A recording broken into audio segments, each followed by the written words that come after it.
Behind Woods நேயர்கள் அனைவருக்கும் என்னுடைய இனிய தீபாவளி நல்வாழ்த்துக்கள். Wish you happy Deepavali.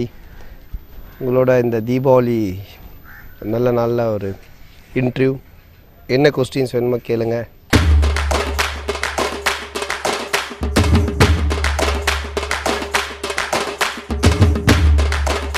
தலை தீபாவளினா யாருது? அஜித்து தான். ஏன் தீபாவளியா? என்னுடைய தீபாவளி தலை தீபாவளி வந்துட்டு ஃபஸ்ட்டு ஃபிலிம் இந்த மன்மதன் ரிலீஸ் ஆச்சு. அப்போ தான் என்னோடய தலை Deepavali 2004.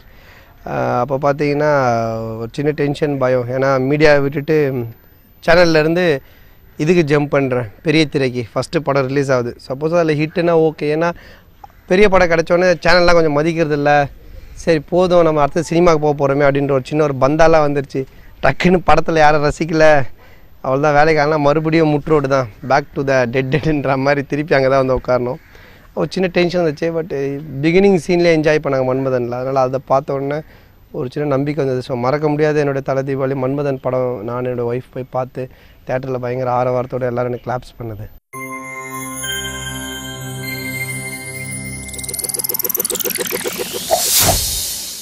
Ready, feel taker, start camera and action.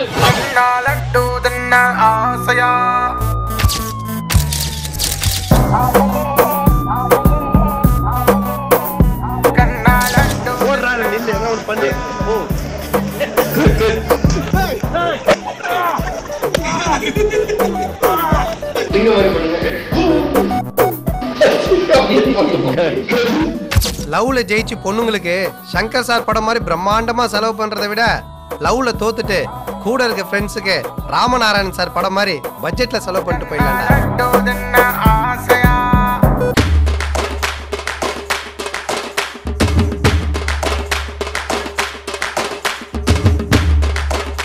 இல்லை இப்போது மண்டேத்திரன் சார் கூட என்ன வந்துட்டு அதான் இன்னும் அதுக்குண்டான வாய்ப்புகள் வரல. இவங்க 2 பேரோட சேர்ந்து நடித்ததே ரொம்ப ஹாப்பியான ஒரு விஷயம்.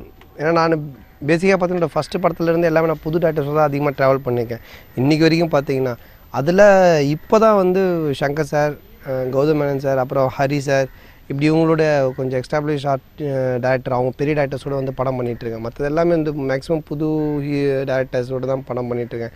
ஏன்னா அவங்களுக்கு என்னோடய வேவ் லென்த்து ஒரு எழுதும்போது ஃபஸ்ட்டு ஒரு விஷயங்கள் ஈஸியாக தெரியுதுனால ஈஸியாக அடாப்ட் பண்ணிப்பேன். இவங்க ஒரு ட்ரெண்டில் இருப்பாங்க, அவங்களோட இப்போ தான் ட்ராவல் பண்ண ஆரம்பித்தேன். பட் அதுவும் ரொம்ப நல்லா இருக்குது. அதனால் மணி சாரோட என்னோடய ஃபேவரட் டேரக்டர் மணி சார். ஸோ அவருடைய வாய்ப்பு கிடைக்கும்போது கண்டிப்பாக அது ஒரு பெரிய விஷயமாக எடுத்து பண்ணுவேன். எனக்கு ஜாலி, ஏன்னா எல்லா படத்தில் வளவலன்னு பேசிக்கிட்டே இருக்கேன். மணி சார் படம்னா ரொம்ப 2 லைன் டைலாக் தான் இருக்கும், சின்னதாக இருக்கும். ஸோ அந்த 2 லைனில் என்ன பஞ்சுன்னு கொஞ்சம் யோசிச்சு போட எனக்கு கொஞ்சம் இன்ட்ரெஸ்டிங்காக இருக்கும்னு நினைக்கிறேன். சத்தியமா சொல்றேன் சார், எனக்கும் இவனுக்கும் எந்த சம்பந்தமும் இல்லை சார். இவனையும் கூப்பிடுங்க, இவனையும் கூட தான் வந்தான். நீ எக்கேடும் கெட்டு நாசமா அழிஞ்சு போ.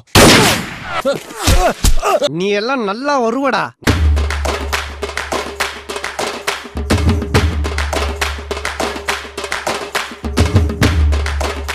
ராஜேஷ் அப்படின்னு சொன்னோன்னா ஒரு ஒன்லைன் கூட ஒரு வார்த்தையில் சொன்னால் நண்பேண்டா. ஸோ அந்த ஒரு உண்மையான நட்பு தான். அடுத்தது சிறுத்தை சிவா அப்படின்னு சொன்னோன்னா காட்டுப்பூச்சி அன்கோன்ற மாதிரி காமெடி அன்கோ அப்படின்னு தான் சொல்லணும். பாடி லாங்குவேஜோடு வேறு மாதிரி ஒரு ட்ரெண்டு சொல்லிக் கொடுப்பாரு. And then Gautham Menon sir பற்றி சொன்னோன்னா இங்கிலீஷில் தான் சொன்னோம், I can be myself or what அப்படின்னு தான் சொன்னோம். ஏன்னா நான் என்னுடைய ட்ரெண்ட்லேயே பேசுகிறது வேறு மாதிரி ஒரு ட்ரெண்டில் நிறைய பேசியிருக்கோம். சங்கர் சார் இதில் சொல்லணுன்னா இதுதான் சொல்லணும், ஆண்டவன் படத்தில் உருப்படியான விஷயம் 2 1 நீ இன்னும் நான்ற ரஜினி சார் சொல்கிற மாதிரி காமெடியிலே ரொம்ப கஷ்டமான ஒரு விஷயம் சங்கர் சார் படத்தில் பண்ணுற காமெடி தான். ஒன்று நம்ம இஷ்டத்துக்கு காமெடி பண்ணுறது, இன்னொன்று அவர் சொல்கிற டைமிங்கில் காமெடி பண்ணுறது. இது 2மே கொஞ்சம் செட் ஆகாத ஒரு விஷயம். ஸோ இந்த மாதிரி இன்னும் நிறைய டேரக்டர்ஸ் இருக்காங்க, அப்படி சொல்லிகிட்டே போகலாம். பட் இந்த இன்டர்வியூ முடிஞ்சிடும்னு நினைக்கிறேன். பொங்கல் இன்டர்வியூ தான் நம்ம சொல்ல முடியும். ஸோ இது வரைக்கும் பார்த்திங்கன்னா இந்த மாதிரி நிறைய இருக்குது எல்லா டேரக்டர்ஸோடவும்.